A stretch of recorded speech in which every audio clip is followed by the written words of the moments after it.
দর্শক, গত ২ দিন ধরে ভারতের পররাষ্ট্রমন্ত্রী এস জয়শঙ্করের একটি বক্তব্য স্ট্যাটাস আকারে, ফটোকার্ড আকারে নানাভাবে প্রচার করার চেষ্টা করা হচ্ছে। ভারতের পররাষ্ট্রমন্ত্রী জয়শঙ্করের একটি সাক্ষাৎকার প্রকাশ করা, সেই সাক্ষাৎকারটা পুরনো নাকি নতুন আমরা জানি না, সেটি প্রকাশ করে সেটি নিয়েও নানা ধরনের বক্তব্য সামনে আনার চেষ্টা করা হচ্ছে এবং দাবি করা হচ্ছে যে আমাদের বর্তমান প্রধানমন্ত্রী তারেক রহমান যে নির্বাসিত জীবনে ছিলেন লন্ডনে, সেখান থেকে দেশে ফেরার আগে এস জয়শঙ্করকে কিংবা ভারতীয় কর্তৃপক্ষকে নাকি বহুবার ফোন দিয়ে কথা বলেছেন, অনুমতি নিয়েছেন, মানে তাকে হেল্প করার কথা বলেছেন, এরকম নানা খবর প্রচার করা হচ্ছে। এই খবর কারা প্রচার করছে? নাম্বার 1 প্রশ্ন। এই খবর কেন প্রচার করছে? নাম্বার 2 প্রশ্ন। এই খবরের সত্যতা আছে কিনা? নাম্বার 3 প্রশ্ন। এবং সবথেকে বড় কথা হচ্ছে যে এই খবর প্রচার করার ক্ষেত্রে সত্য মিথ্যা যেটাই থাক না কেন, এই খবর প্রচার করে কাদের লাভ কাদের ক্ষতি? আমরা এইভাবে বলছি এই কারণেই যে আমরা ধরে নিতে চাই যে এই খবরটা মিথ্যা, কিন্তু যারা প্রচার করছেন তারা বলছেন এই খবরটা সত্য। তাহলে তাদের সত্য যে ক্লু, সেই ক্লুটা তারা কোথায় পেলেন? কি তার প্রমাণ? কি প্রমাণ হাতে নিয়ে তারা এই মানে প্রচারগুলো করছেন? তারেক রহমান লন্ডন থেকে দেশে ফেরার জন্য কেন ভারতীয় কর্তৃপক্ষের সঙ্গে কথা বলবেন কিংবা তাদের অনুমতি নেবেন? তার নিরাপত্তা সংক্রান্ত যদি উদ্বেগ থাকে তাহলে তো সেটা দেশীয় সংশ্লিষ্ট আইনশৃঙ্খলা রক্ষাকারী বাহিনীর সঙ্গে তার কথা বলার কথা। কিন্তু এই তথ্য কেন ছড়ানো হচ্ছে? চলুন একটু বুঝে ওঠার চেষ্টা করি, যাচাই করার চেষ্টা করি যে এই তথ্য কিভাবে ছড়ছে এবং কি তথ্য ছড়ানো হচ্ছে, কারা ছড়াচ্ছে, এর পেছনে লাভ বা ক্ষতি কাদের। থাকবেন পলিটিক্স টিভির নিয়মিত আয়োজনে।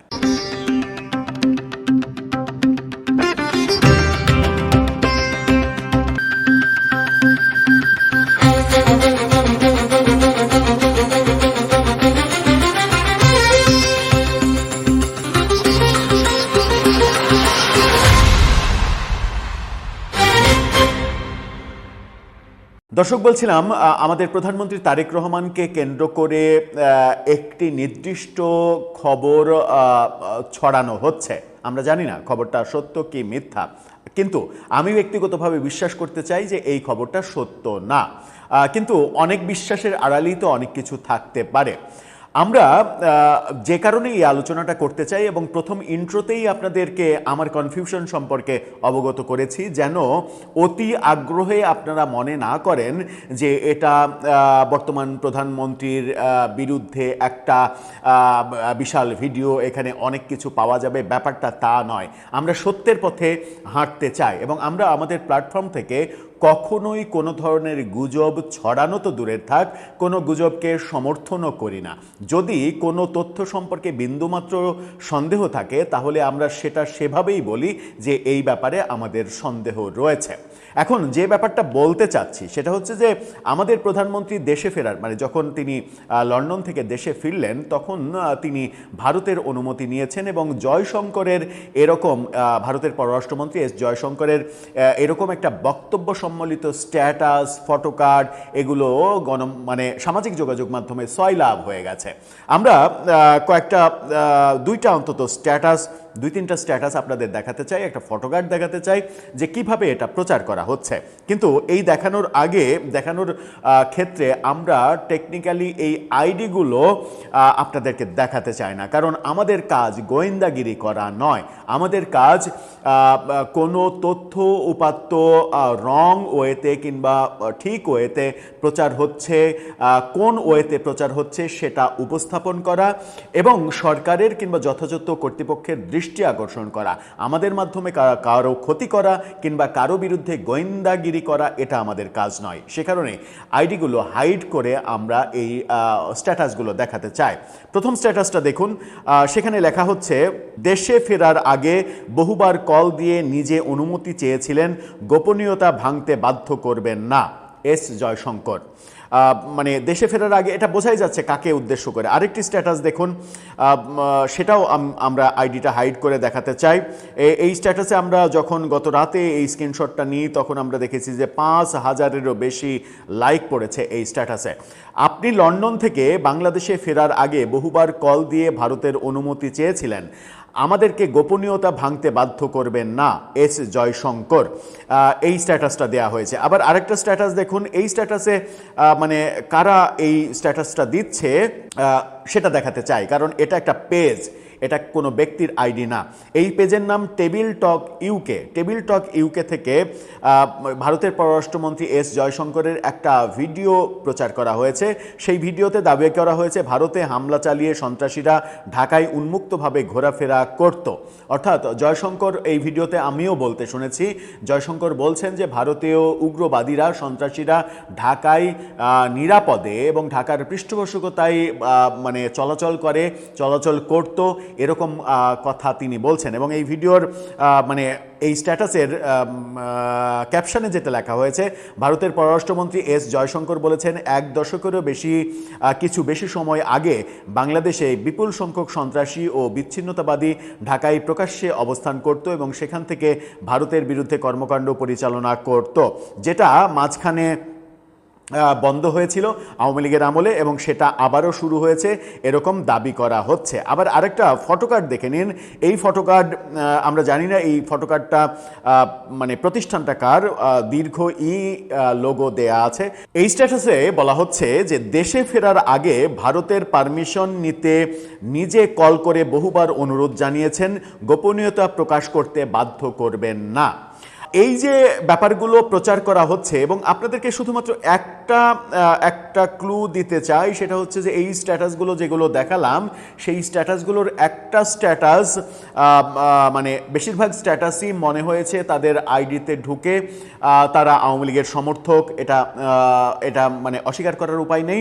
এবং একজনের স্ট্যাটাস দেখে মনে হয়েছে তিনি প্রবাসী এবং তিনি শেখ হাসিনার সংগ্রাম পরিষদের কেন্দ্রীয় কমিটির বড় নেতা। এটুকুই শুধু বলতে চাই, বাকি পরিচয়গুলো আমরা মানে এখানে ডিসক্লোজ করতে চাই না। এই কাজগুলো করা হচ্ছে। আবার মানে আওয়ামী লীগের পরিচয় পাওয়া যায় না এরকম অনেক আইডি থেকেও এরকম প্রচারণা করা হচ্ছে। মোদ্দা কথা হচ্ছে এখানে দাবি করা হচ্ছে সেটা হচ্ছে যে ভারতের পররাষ্ট্রমন্ত্রী এস জয়শঙ্কর এরকম একটা বক্তব্য দিয়েছেন যে আমাদের প্রধানমন্ত্রী তারেক রহমান তার নির্বাসিত জীবন শেষে বাংলাদেশে ফেরার আগে ভারতের পররাষ্ট্রমন্ত্রী জয়শঙ্করকে ফোন দিয়েছেন, ফোন দিয়ে অনুমতি চেয়েছেন, নিরাপত্তা চেয়েছেন, এই ব্যাপারগুলো নিয়ে জয়শঙ্কর কথা বলেছেন। কিন্তু জয়শঙ্কর কি আদৌ এই কথা বলেছেন? আমরা ব্যাপক ঘাটাঘাটি করেছি এবং ব্যাপক ঘাটাঘাটি করে যেটা এমনকি গুগলেও ব্যাপক সার্চ করে বোঝার চেষ্টা করেছি, সেখানে আমরা সর্বশেষ যে তথ্যটা পেয়েছি, ভারতের পররাষ্ট্রমন্ত্রী এস জয়শঙ্কর সম্প্রতি ভারত ও বাংলাদেশের সম্পর্ক এবং শেখ হাসিনাকে দেশে ফেরানো নিয়ে কথা বলেছেন। তবে সামাজিক যোগাযোগ মাধ্যমে জয়শঙ্করের নামে যে ছড়ানো কথা, দেশে ফেরার আগে বহুবার কল করেছেন, অনুমতি চেয়েছেন, এই মন্তব্যটি কোথাও খুঁজে পাওয়া যায়নি এবং এটার প্রকৃত ভিত্তি কিংবা কোনো অথেন্টিক গণমাধ্যম, কোনো সোর্স এখন পর্যন্ত দিতে পারেনি। সুতরাং ধরে নেওয়াই যায় যে এটা সত্য কথা না, এটা মিথ্যা কথা। সম্প্রতি এক বক্তব্যে জয়শঙ্কর স্পষ্ট করেছেন যে ভারত ও বাংলাদেশের মধ্যকার সম্পর্ককে কার্যকর হতে হলে তা উভয় দেশের পারস্পরিক স্বার্থ ও সম্মানের ভিত্তিতে হতে হবে। শেখ হাসিনার প্রত্যর্পণ এবং সফর প্রসঙ্গে বলছেন, শেখ হাসিনাকে দেশে ফেরত পাঠানোর বিষয়ে ঢাকার আনুষ্ঠানিক দাবির মুখে দুই দেশের সম্পর্ক তখনই মসৃণ হয় যখন একটি সাধারণ ভিত্তি বা পারস্পরিক বোঝাপড়া তৈরি হয়, এমন মন্তব্য করেছেন। অর্থাৎ তিনি বলছেন যে দুই দেশের সম্পর্ক তখনই মসৃণ হয় যখন একটি সাধারণ ভিত্তি বা পারস্পরিক বোঝাপড়া তৈরি হয়। জয়শঙ্কর আরও একটি কথা বলেছেন যেটা আমরা জানি নিশ্চিত করে গণমাধ্যমের মাধ্যমে, সেটা হচ্ছে তিনি বলেছেন যে আমি বাংলাদেশের স্বার্থ দেখব কিন্তু বাংলাদেশ ভারতের স্বার্থ দেখবে না, এটা হতে পারে না, দুই দেশকেই দুই দেশের স্বার্থ দেখতে হবে, এরকম বক্তব্য জয়শঙ্কর দিয়েছেন। কিন্তু তারেক রহমান সম্পর্কে এরকম কোনো বক্তব্য দিয়েছেন বলে কোথাও কোনো মাধ্যমে, কোনো অথেন্টিক মাধ্যমে আমরা খুঁজে পাইনি। এখন প্রশ্ন হচ্ছে তাহলে এটা প্রচার করা হচ্ছে কেন? তাহলে কি এরকম ব্যাপারটা যে কোনো গণমাধ্যমে এই খবর না আসলেও এরকম কোনো ঘটনা ঘটেছে বলে যারা প্রচার করছেন তারা জানেন? যদি জেনেই থাকেন তাহলে সেই অথেন্টিক সোর্সটা কি, সেই অডিও ক্লিপটা কোথায়, সেই প্রমাণ কোথায়, সেই ভিডিও কোথায়? একটা তো কিছু প্রমাণ করা লাগবে। আপনি শুধু শুধু ফেসবুকে লিখে দিলেন এবং সেটা একটা দেশের বর্তমান প্রধানমন্ত্রীকে নিয়ে লিখে দিলেন, সেটা তো মানে খুব একটা শোভনীয় কাজ নয়।